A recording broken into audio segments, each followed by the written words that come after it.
E aí, pessoal, tudo bem? Então vamos lá. Hoje a gente vai falar de vida fora da Terra. Alienígenas? Não, não é exatamente isso que a gente vai falar, né?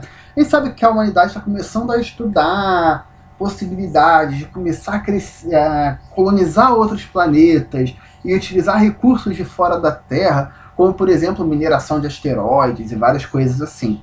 E para tudo isso, a gente precisaria, de fato, viver fora da Terra. E se a gente é vida, isso é vida fora da Terra. Tá? Não vamos falar de alienígenas aqui, mas talvez a gente fale um pouco de vidas que já têm outros planetas ou condições para isso acontecer. O que é bastante importante. Tá? Primeiro, vamos lembrar que a Terra não foi sempre do jeito que ela é, né? Segundo aquela teoria para surgimento de vida, né, a hipótese de Oparin-Haldane, vocês já devem ter visto no sexto, sétimo ano, né? A Terra primordial lá já tinha uma atmosfera bem diferente, cheia de nitrogênio, metano, muito vapor de água, atividade elétrica intensa, né, devido a erupções vulcânicas e coisas do tipo. E teoricamente, né, segundo os experimentos deles, isso teria dado origem às primeiras moléculas orgânicas, iniciado todo um fator de evolução, né, que começou com essa sopa primordial de água líquida e moléculas orgânicas, e foi fazendo os primeiros aminoácidos, e se estipula que isso tenha ajudado na formação dos primeiros seres vivos, né? Tudo até a parte da formação de aminoácidos, de fato, é confirmado por experimento, tá? O resto são hipóteses muito bem aceitas, mas não comprovadas. Então vamos lá. Falando agora da vida como a gente tem hoje. Quando a gente fala de vida nos outros planetas, a gente se inspira bastante na vida que a gente tem aqui na Terra, tá? Como isso? A vida que a gente tem na Terra precisa principalmente de 3 grandes fatores: energia, alimento e água.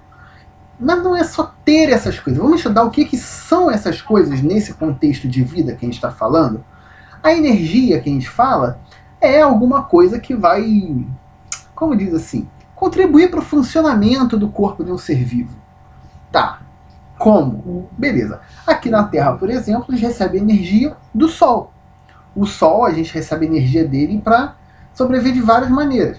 Uma delas, pelos seres autotróficos, que pegam essa energia do Sol, fazem fotossíntese e produzem nutrientes e glicose, né, que é a energia que os outros animais também vão usar, e as próprias plantas também usam. E os seres vivos heterotróficos, eles simplesmente se alimentam de outros animais para conseguir energia para funcionar. Então, todo planeta, para ter vida, nos moldes que a gente conhece, precisa ter energia. Normalmente essa energia é emanada por alguma estrela próxima, como é o caso do Sol mandando essa energia para a gente. Outra coisa que planetas precisam ter são alimentos. Quando a gente fala de alimento, a gente está falando ali de materiais orgânicos ou elementos químicos que são comuns para esses seres vivos. Por exemplo, aqui na Terra a gente tem alguns elementos químicos principais que participam da formação dos seres vivos. A gente tem até uma siglazinha que a gente usa para lembrar deles, né, que é CHONPS, que é CHONPS, que é carbono, hidrogênio, oxigênio, nitrogênio, fósforo e enxofre. Claro que essas são moléculas não metálicas envolvidas na formação dos seres vivos, claro. Mas também tem até mesmo algumas moléculas metálicas, como por exemplo, ferro, magnésio na clorofila e outros elementos químicos que são presentes nos seres vivos. Mas a vida como a gente conhece aqui na Terra, ela é extremamente dependente de carbono. Na verdade, ela é principalmente feita por carbono, porque o carbono faz ligações químicas com facilidade e é muito mais fácil de formar vários tipos de moléculas, inclusive as moléculas orgânicas. Então, uma coisa que a gente também procura quando olha para outros planetas e quer saber se tem vida ou não, seria a quantidade de carbono, ou a proporção de carbono que esse planeta apresenta. Tá? Ok. E o terceiro fator que a gente falou é a água. Por que a água vai ser tão importante? Primeiro, porque a água é um solvente que dissolve a maior parte dos tipos de molécula conhecidos, orgânicas ou inorgânicas, tá? Então, muitas reações químicas vão acontecer em meio aquoso, vão acontecer ali misturadas na água. Além disso, diversas outras estruturas moleculares e químicas só tem a função delas real quando está no meio aquoso. Muitas vezes fora do meio aquoso, ela apresenta função nenhuma. Tá? Mas a água não é importante só por ser um solvente. A água também é um reagente químico importantíssimo em várias reações, como na fotossíntese, por exemplo. A fotossíntese não acontece sem a água. E a água não é produzida por seres vivos, tirando o fato da respiração, claro, né? A reação química de respiração produz uma molécula de água. Mas tirando isso, não se produz água através de seres vivos, tá? E além disso, a presença de água no planeta é um grande fator de regulação térmica. É aquilo que a gente sempre estuda, né? Que locais próximos a corpos d'água têm uma temperatura mais equilibrada, locais com pouca água têm temperaturas extremas durante o dia, muito quente, e muito frias durante a noite. Então, a água ajuda a ter uma regulação térmica nos planetas, e isso faz com que a temperatura seja mais próxima, ou pelo menos uma temperatura mais estável para os seres vivos conseguirem sobreviver ali. Tá? Então, quando a gente olha para outros planetas buscando vida, a gente não precisa olhar para todos os planetas. A gente busca planetas que pelo menos tenham a condição de ter água na forma líquida. E aí a gente entra no conceito de zona habitável. O que é a zona habitável? Zona habitável é uma faixa de distância que um planeta vai ter em relação a uma estrela, e nessa faixa de distância vai ser possível que esse planeta tenha água no estado líquido. Claro que isso depende, né? Quanto maior a estrela, essa zona habitável vai ser mais para longe. Se a estrela for pequenininha, essa zona habitável vai ser mais para perto, tá? É proporcional.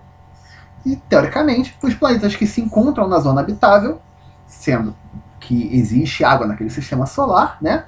Esse planeta estando na zona habitável, ele teria água na forma líquida, tá bom? Isso, claro, isso a gente está falando dos seres vivos que seriam, sei lá, parecidos com o que a gente tem na Terra ou algo do tipo. Ok, mas a gente não pode ignorar também completamente os outros planetas. Porque até aqui na Terra, a gente tem seres vivos fora dessas condições normais de vida. Por quê? A gente tem bactérias e arqueias que vivem em meio ambiente, em meios tão ácidos que o pH é 0, ou em meios tão básicos que o pH é 12. A gente tem bactéria que cresce em vulcão submarino, tá? A mais de 122 graus Celsius de temperatura. A gente tem outros seres vivos, por exemplo, que vivem em pressões atmosféricas altíssimas, a 10 km de profundidade no oceano. 10 quilômetros. Isso dá 1000 atmosferas de pressão. A gente tem diversos outros seres vivos que vivem em radiação absurda, né? Tem fungos que crescem em reatores, não nos reatores, mas crescem próximos a reatores nucleares de usina termonuclear. Então, assim, a gente tem esses seres vivos de condições muito diferentes do que a gente considera como normal, e esses seres vivos são chamados de extremófilos. Então, apesar da gente sempre buscar essa zona habitável, não é legal a gente ignorar os outros planetas, porque eles podem conter vida extremófila. Claro que não vai ser o planeta que a gente vai colonizar, né? Mas pode ser um planeta muito útil para pesquisar, por exemplo, né? Para aprender sobre ele. Pode acontecer, por exemplo, como aconteceu agora com Vênus, meses atrás. O pessoal descobriu moléculas que normalmente se formam apenas por reações orgânicas. E que seria um indício de que teria algum tipo de vida unicelular ali em Vênus, ou que pelo menos já teve alguma vida assim, né? E é aqui do lado, tá? E a gente demorou todo esse tempo para ver, né? Então, beleza. Nessa nossa curiosidade de interagir com o espaço, né? Pesquisar, aprender, viajar, a gente começou mais ou menos na metade do século passado a de fato tentar sair da Terra. Claro, isso foi motivado só pela curiosidade? Não, não é só isso. Teve uma guerra aí no meio, né? Nessa época o ser humano, a pessoa aqui na Terra, quase todos os planetas tinham algum lado nessa disputa, né? Mas estava acontecendo a Guerra Fria, uma guerra menos combativa, mais, digamos assim, uma guerra mais de status. E o que definia, por exemplo, quem estava na frente dessa Guerra Fria era o avanço do programa espacial. Então você teve a União Soviética lá, a maior parte do caminho na frente, fazendo as melhores naves, melhores sondas, melhores satélites, E aí, do nada, no finalzinho, os Estados Unidos disparou e ganhou essa corrida espacial, né, que definiu o final da Guerra Fria, com a viagem, o programa espacial Apollo, na verdade, né, foi financiado pela NASA e teve como objetivo levar o ser humano até a Lua, né? A União Soviética achou que tinha ganhado, botei o primeiro satélite em órbita, eu mando. Os Estados Unidos falou, poxa, eu vou botar alguém na Lua, né? Senão, como é que eu vou ganhar isso aí? Conseguiram botar gente na Lua, tá?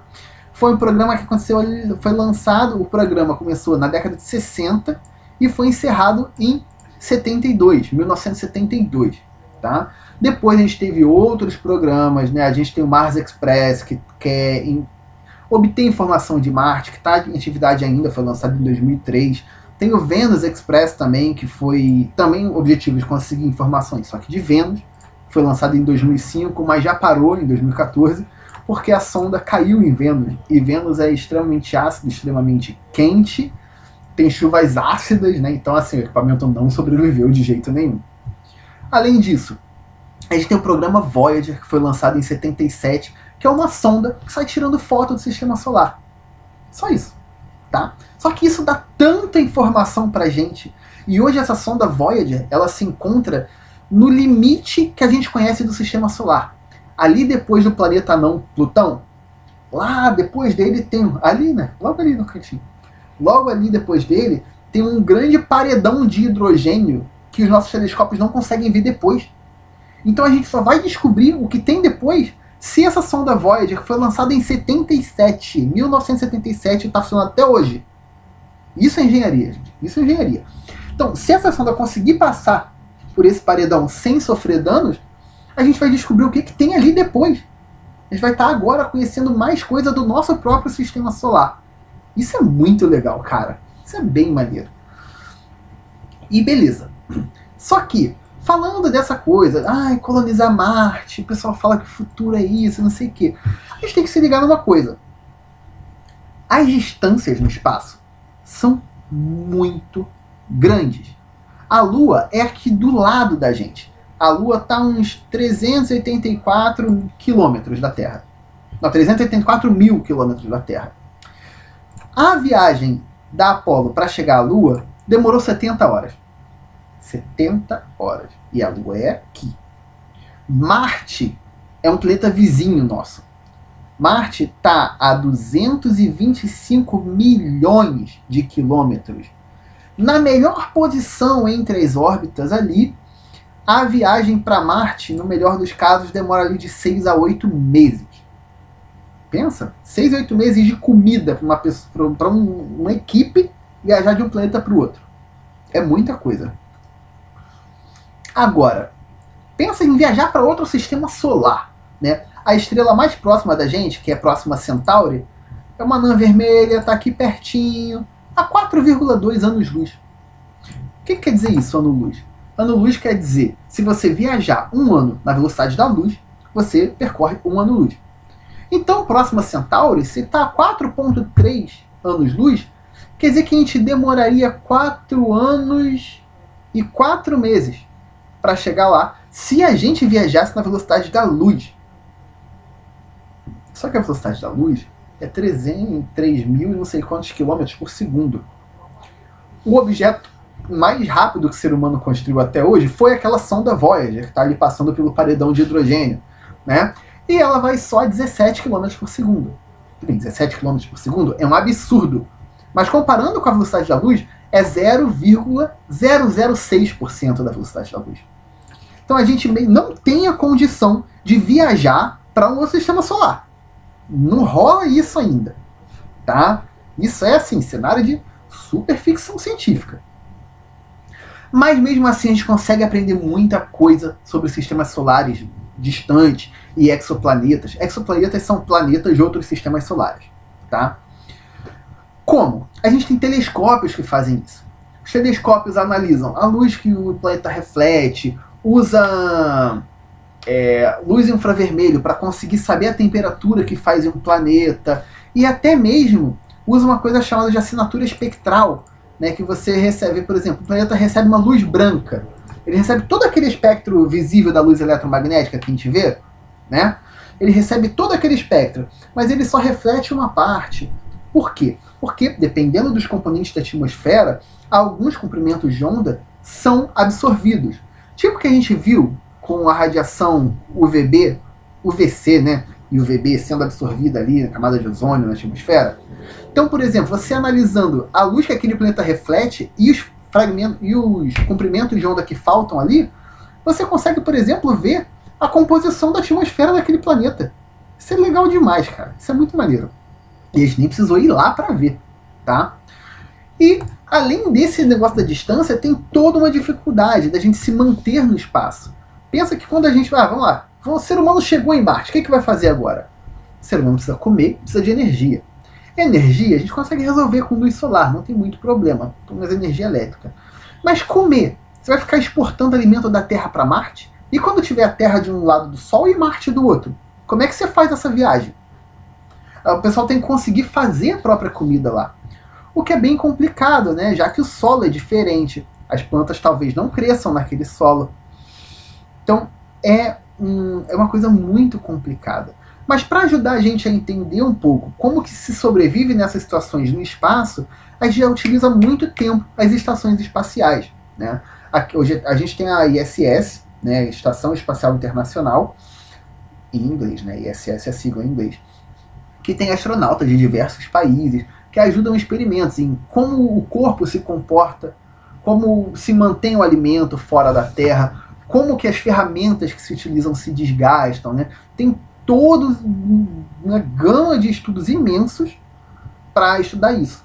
E então o ser humano tem esse projeto de começar a colonizar Marte. E talvez vocês possam estar nesse projeto no futuro, né? Vai depender do que cada um quiser e o quanto quiser investir em estudo e tudo mais, né? Porque não pode mandar qualquer um para lá, tem que ser alguém que saiba mexer nas coisas que vão ter e tal. Mas olhando tudo isso, fica a pergunta: a gente já tem um planeta, né? Não é melhor a gente tentar usar o nosso planeta de uma maneira mais sustentável do que buscar um outro planeta para ir viver, para detonar ele também? Fica aí com essa reflexão, tá bom? Gente, um abraço para vocês. Tchau. Bons estudos.